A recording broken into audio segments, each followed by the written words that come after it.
Southern Colorado has a strong tie to what is remembered as one of the more shameful moments in our country's history. The internment of Japanese Americans following the bombing of Pearl Harbor and the U.S. entry into World War II. Amache was one of 10 places across the country where Japanese Americans were incarcerated for 3 years. The site is about 180 miles southeast of Colorado Springs in Prowers County and was recently designated a National Historic Site by President Biden.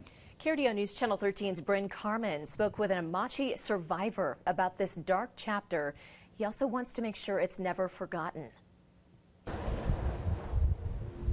It would be easy to drive right past this small sign on U.S. Route 50 in southeast Colorado. But off this dirt road lies history. 80 years ago, in the small town of Grenada, roughly 12 miles from the Kansas border, lived a Japanese internment camp, better known as Amache. We were put into barracks. We were surrounded by barbed wire,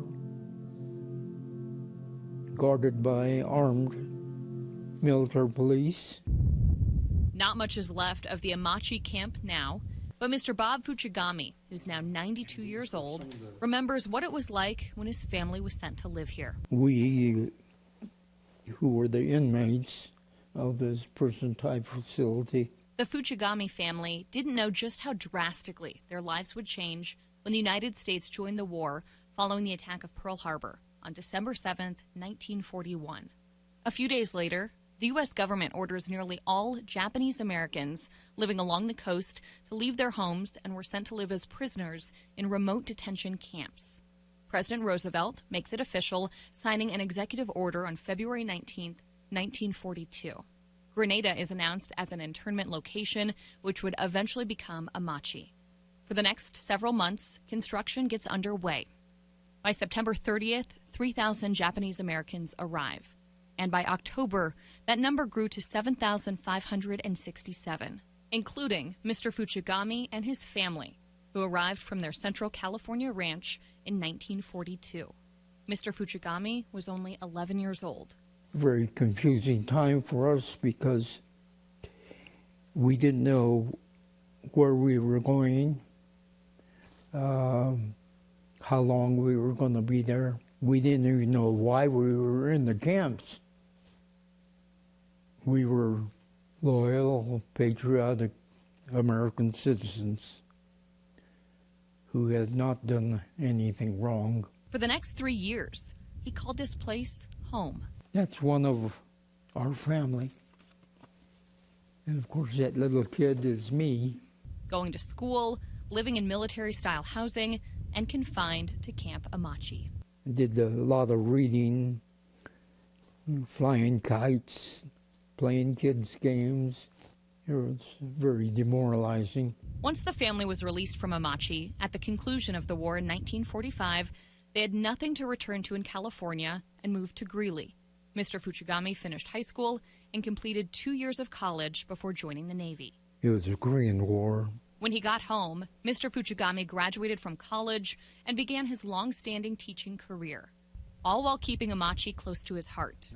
For decades, Mr. Fuchigami worked to make sure no one forgot what happened there, even testifying in front of a congressional committee last year, in the push to make Amache a National Historic Site. Maintaining Amache started with a teacher, Mr. John Hopper, who had big dreams 25 years ago. And over the years, with the help of his high school students, the once Japanese internment camp at the onset of World War II now has federal recognition as a historic site. It might only be 1 square mile of dry grassland in southeast Colorado, but its history is much greater. Actually, the inspiration came from my students. I had some really bright students, and I wanted a project, and this became one of the best projects that we could have done, that's for sure. John Hopper is a southeast Colorado native and history buff.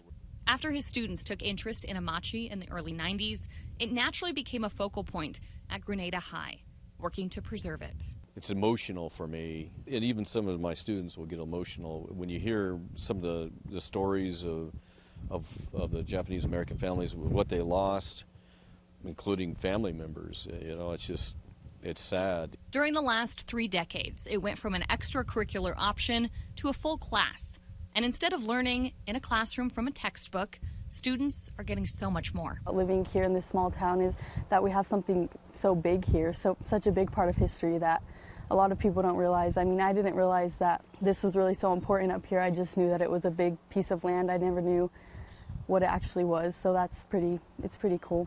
And now, 76 years later, Amache sits as a National Historic Site after getting the designation from President Biden in March, something Hopper and Mr. Fujigami have been working on for decades.